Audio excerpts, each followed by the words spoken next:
From Tampa Bay's #1 news station, this is the Fox 13 4 o'clock news. So we are now 20 days into the new year. How are your resolutions going? Well, it's not just a great time to get healthier like that, but it's also a good time to take stock of your financial health. And you know, half of all Americans say they want to save more money this year. There's a lofty goal. A third say they'd like to improve their credit score.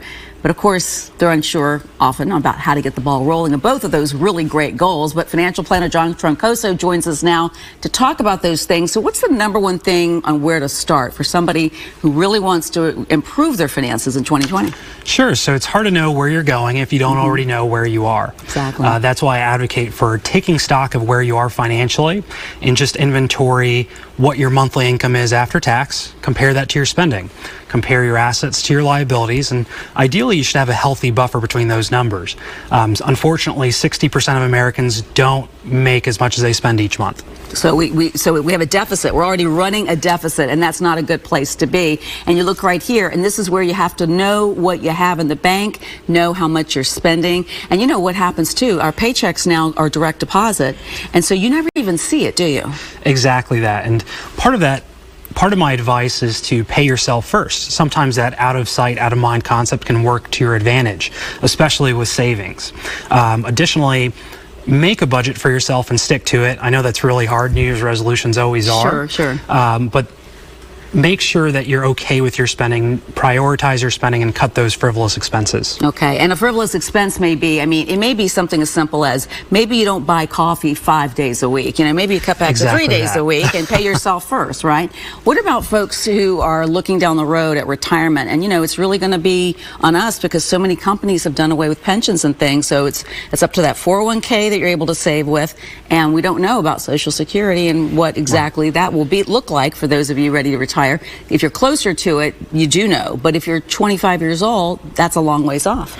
Right, and certainly employers have gone away with the pension programs, which is very sad. A lot of Americans depended on that, but the 401k is a very healthy plan, and the first step is to take advantage of it. Many employers actually offer a match to where if you put $5,000 towards your 401k, they'll give you an additional $5,000, and that's something that is part of your compensation program, so you might as well take advantage. And if your employer doesn't offer a 401k, you can always take advantage of an individual retirement account as well. Individual retirement account. And that means talking to somebody like John here who knows about that. What about debt? That's something he and I were talking about because so many people carry so much debt and it's so easy to get into trouble like that. Exactly right. If you do go into debt, I would certainly prioritize what debt you're spending down first. If you have a mortgage and you have credit card debt, it's much more effective to pay down the credit card debt. So that's a great rule of thumb.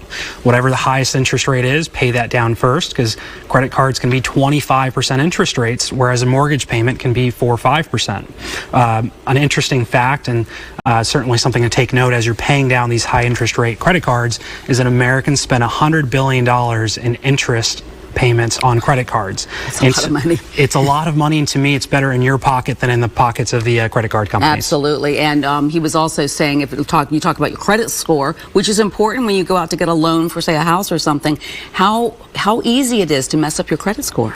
Exactly that. And sadly, a single missed payment can be on your credit report for 7 years. And sometimes your credit score is a reflection not just of what you've done, but what others have done. And I mean cybersecurity and identity theft. So part of what we advocate for our clients and for all the people viewing at home is to check your annual credit report and make sure that everything there is yours. Make sure it's yours, yeah. All right, we've been talking to John Troncoso. Hopefully we gave you a few things to think about as you start to get financially healthy. Chris? Sure did. John always does. Thank you, guys.